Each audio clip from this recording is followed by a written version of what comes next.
Amados irmãos, bem-vindos a mais uma edição da nossa rúbrica Minuto de Saber, que hoje vamos na edição número 15. A última aula sobre Minuto de Saber teve como tema riqueza repentina. Este tópico foi inspirado na sugestão de um dos nossos amigos internautas que colocou este tema como sugestão decorrente do tema anterior a este que nós havíamos publicado. É assim que lançamos esta ideia, este pedido, para que vocês possam não só apreciar, consumir e apreciar, mas também criticar e, por que não, também propondo próximos, futuros sugestões de temas, ou ideias, ou pensamentos, conforme vocês entenderem, conforme o vosso coração assim revelar. Temos como tema para o dia de hoje o jejum e o deserto espiritual. Muito se fala do jejum, muito se fala do deserto, pouco talvez se fale sobre desertos espirituais, e ainda menos se fala da relação entre o jejum e um deserto espiritual.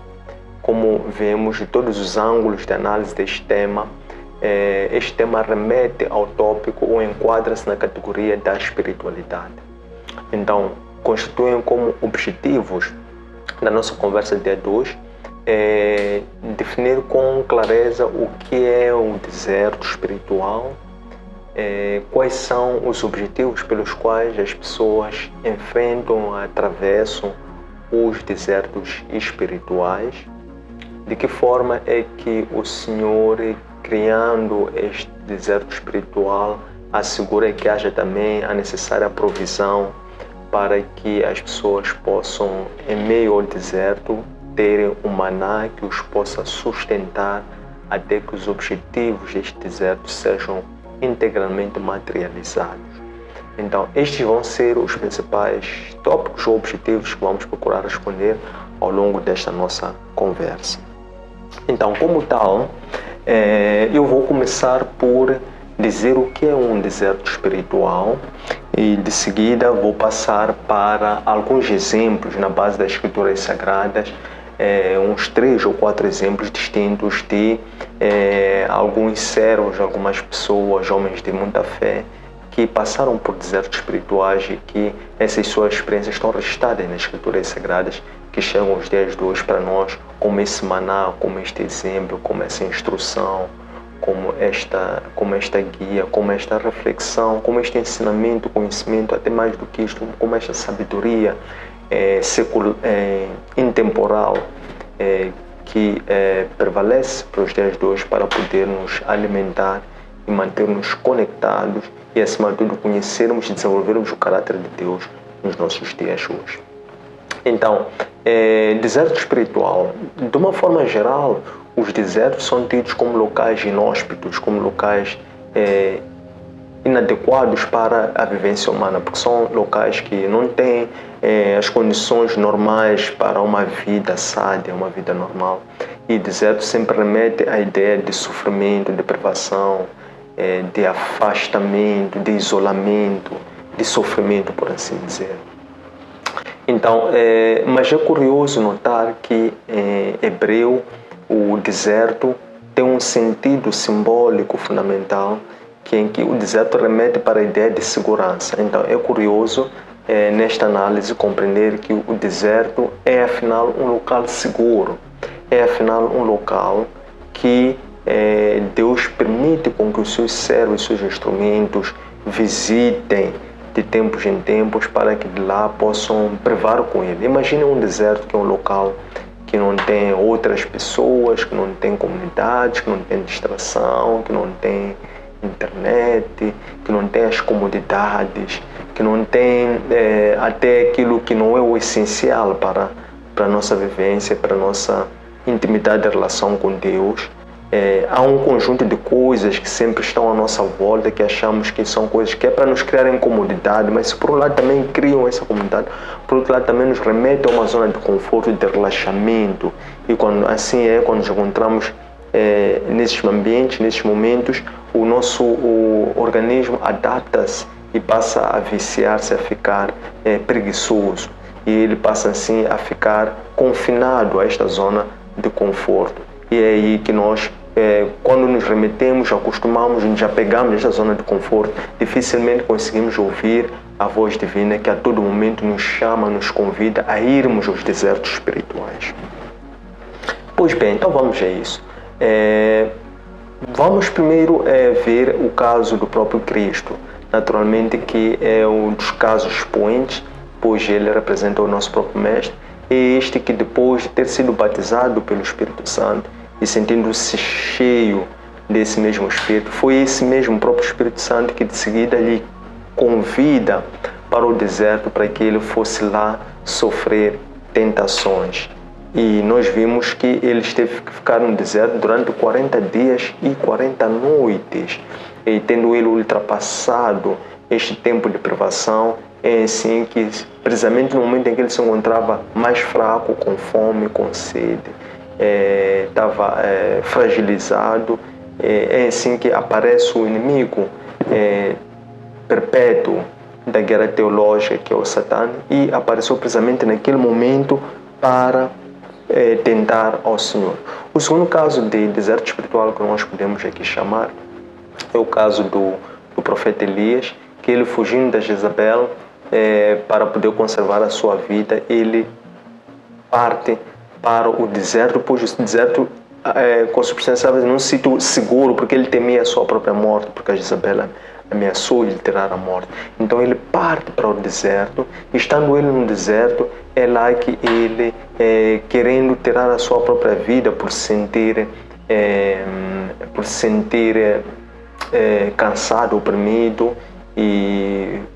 fragilizado por esta ameaça, pelo medo, pelo terror da pessoa de quem vinha essa mesma ameaça, é assim que ele acaba por descansar. No meio deste sono aparece o Senhor e lhe convida que ele deveria ainda erguer-se e comer algo, alimentar-se, porque ele ainda tinha uma distância por percorrer até o monte, onde ele haveria de ir receber novas missões, novas revelações.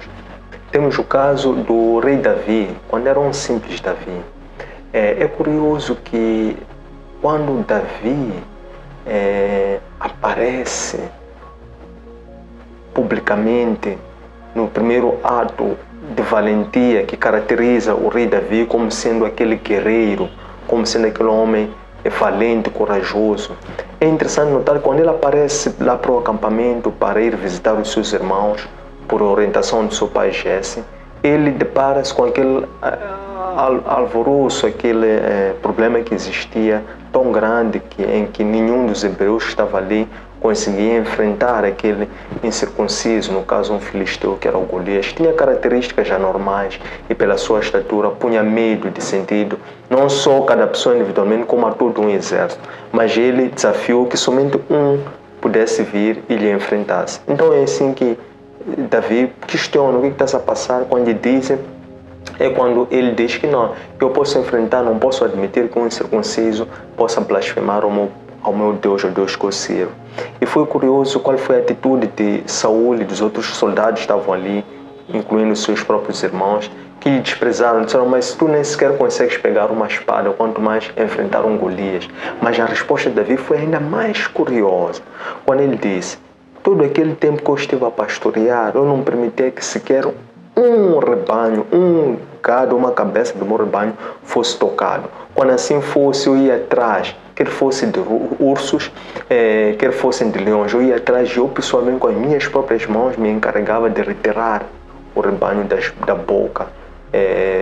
do predador, quer seja um urso, quer seja um leão. Juntando-se a este, é um quarto caso, que é o caso daquela mulher que, na visão de arrebatamento que o João estava a ter, ele vê uma mulher, portanto, uma grande mulher que estava vestida de sol, tinha na cabeça 12 estrelas, estava sobre a lua, e era uma mulher que estava grávida e em serviço de parto, naquelas dores de parto. Então, depois de seguida, ele vê um grande dragão com 7 cabeças, 10 chifres, e depois ele vê aquele dragão a querer aproximar-se, retirar aquele bebê que aquela mulher estava para gerar. E Quando ele tenta fazê-lo, eis que aquele bebê é arrebatado junto a Deus e lá no trono. De seguida, o dragão, vendo-se frustrado da primeira tentativa, ele lança-se em perseguição àquela mulher que é projetada para o deserto. Aquela mulher é enviada para o deserto pelo próprio Deus, porque era lá o local que ela haveria de estar mais segura para poder não ser atacada por este grande dragão que representava a besta, ou representava Lúcifer, representou Satã. Quando começa a perseguição do dragão contra esta mulher,